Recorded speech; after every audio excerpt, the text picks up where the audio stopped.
rendais compte que dans ma pédagogie à moi, plus on me donnait tout poids, plus je me tenais des fesses. C'est-à-dire que je devenais une espèce d'hyper-résistance au point. Et qu'à un moment donné, cette pédagogie n'était plus porteuse d'un enseignement de grandir, mais au contraire une cristallisation oui. de mon... Bien fait pour toi. Oui, d'accord, bien fait pour toi. Je sais. Ah, ben alors, le problème, c'est que tu le sais. Oui. Et tu n'es pas vulnérable en connaissance de cause, de la cause même. Va te faire voir. Oui, merci. Authentiquement, je le dis. C'est pas une insulte.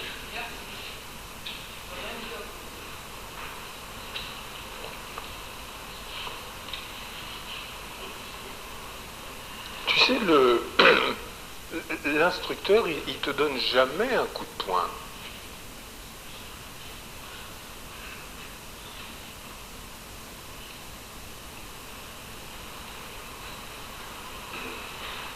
Ce qui est peut-être la question que tu devrais te poser, pourquoi tu ressens le geste de l'instructeur comme un coup de poing?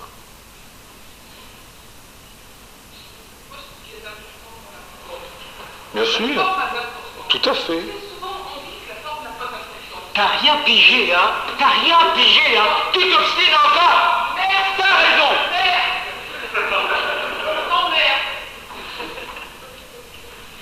D'accord? Avec choix.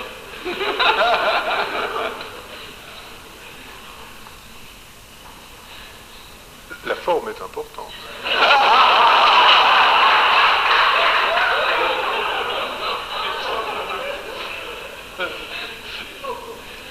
Choqué.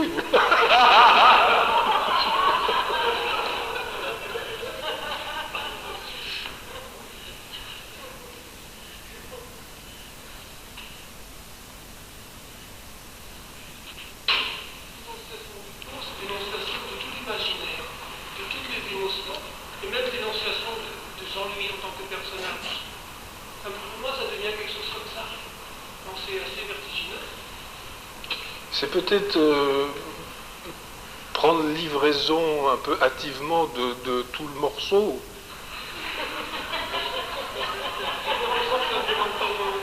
Il faudrait être peut-être plus modeste. C'est pas moi qui le décide. Écoute bien. Je t'en prie. Écoute! Ok. Tu écoutes ce qu'on te dit, ouais? Ok. Vous savez, Jean-Louis. Ouais, tu écoutes ce qu'on te dit? Bon, redresse-toi et ouvre ton oreille. Ok? Écoute.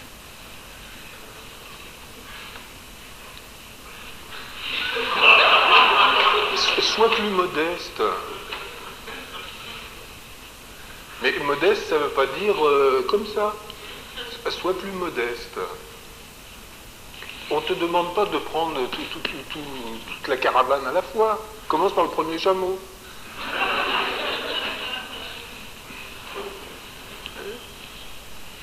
On a peut-être... je sais, le drame, c'est d'avoir lu toutes les réponses dans le livre du maître. Commence par le premier exercice à la première page. Et va selon ta mesure. Tu sais, nous avons un drame dans notre vie, c'est que, comme nous sommes profondément la réponse, on a une tendance à brûler les étapes et à vouloir très très rapidement vivre cela. Alors on est prêt à tout bazarder et vivre vraiment cela. Et en fait, il y a des réalités auxquelles nous rappelle notre corps, notre cœur, notre tête, qui fait que l'esprit est prompt. Je suis dans un état de remède.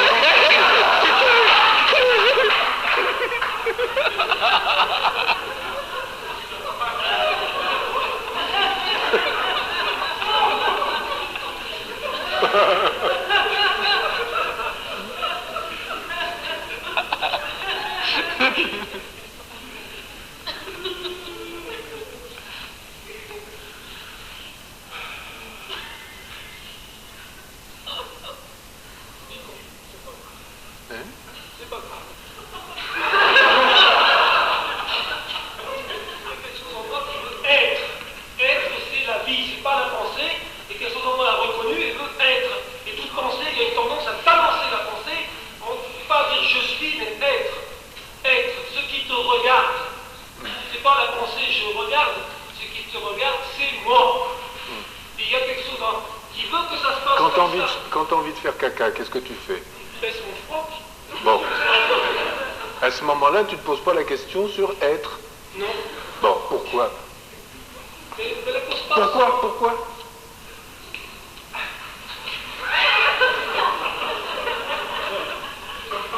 Parce que c'est naturel. Bon. Si, au moment où tu as envie de faire caca, tu baisses ton froc, et que c'est naturel, c'est pas contraire à l'être. Non. Bon.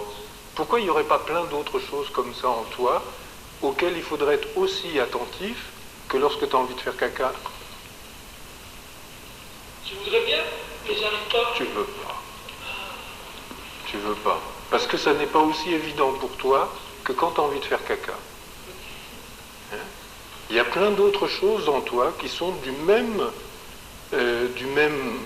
domaine que l'envie de faire caca. Si tu respectes l'envie de faire caca et que tu ne la considères pas contraire à l'être, pourquoi tu ne respecterais pas d'autres choses en toi et de retrouver des rythmes naturels qui sont aussi importants et qui ne sont pas contraires à l'être? J'ai l'impression que c'est une illusion, Yvan.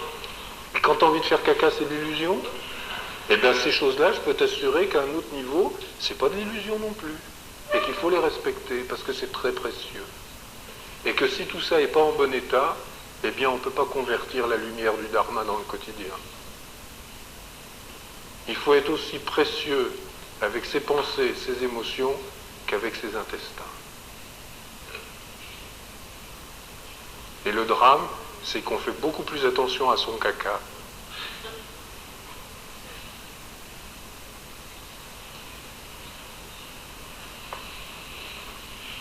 Regarde la qualité du papier que tu utilises.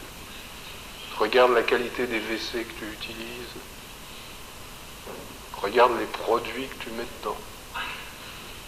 Si tu étais aussi attentif à tes chiottes intérieures et à la position du lotus,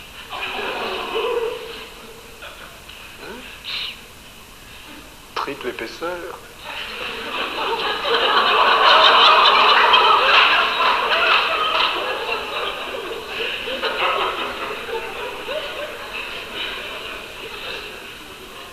une pour chaque monde.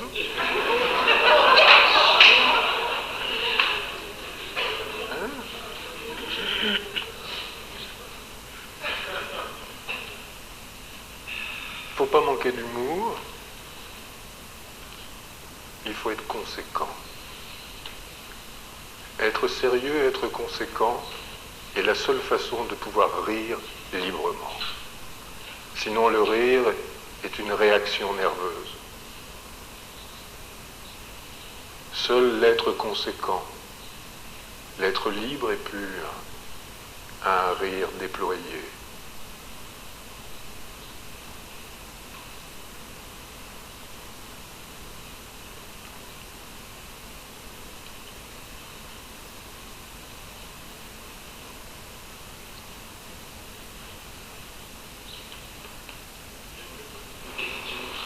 Il y a quelque chose qui n'est pas clair, que je n'ai pas réussi à capter. Il me semble qu'on a dit qu'il fallait tenir compte quand on agissait de la limite de l'autre. Et pour ma part, je vois que je commence à apercevoir que la limite de l'autre, c'est ma propre projection de ma limite. Que je ne peux pas savoir la limite de l'autre.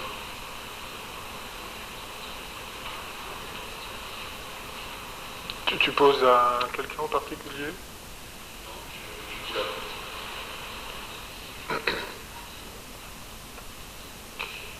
Est-ce que tu...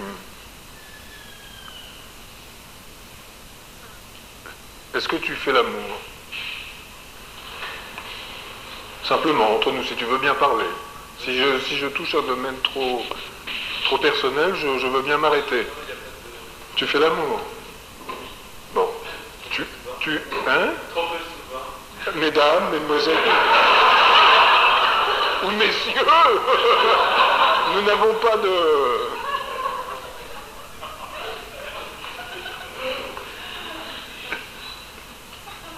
Tu aimes faire l'amour. Bon. Tu fais pas l'amour seul.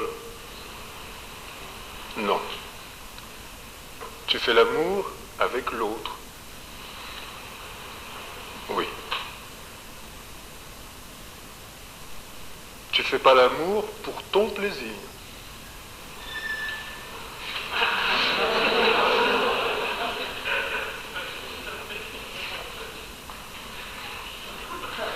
Hésitation. Mesdames, mesdemoiselles, messieurs. Jusqu'à présent, Intéressant. il y a eu un désir, mais là, actuellement, je fais pour mon plaisir. Et le plaisir de l'autre? Il est lié à mon plaisir. Est-ce que tu peux penser un instant que le plaisir de votre rencontre réelle dans l'amour serait possible si dans les préparatifs de l'amour, tu n'avais pas exploré les limites de l'autre?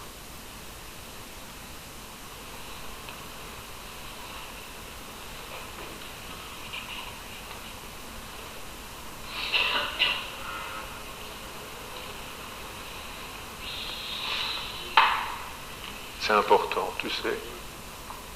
Il y a dans la relation amoureuse une expérience immédiate, concrète. Moi, j'ai toujours dit que je trouvais que la chambre à coucher, le lit, était l'un des plus beaux lieux de méditation qui soit. Et un des plus beaux lieux d'évolution de conscience qui soit. La relation amoureuse, la relation sexuelle est une des formes d'obligation les plus élevées et qui est parmi les plus implacables qui soient. C'est dans l'instant où on voit. Quand tu caresses une femme,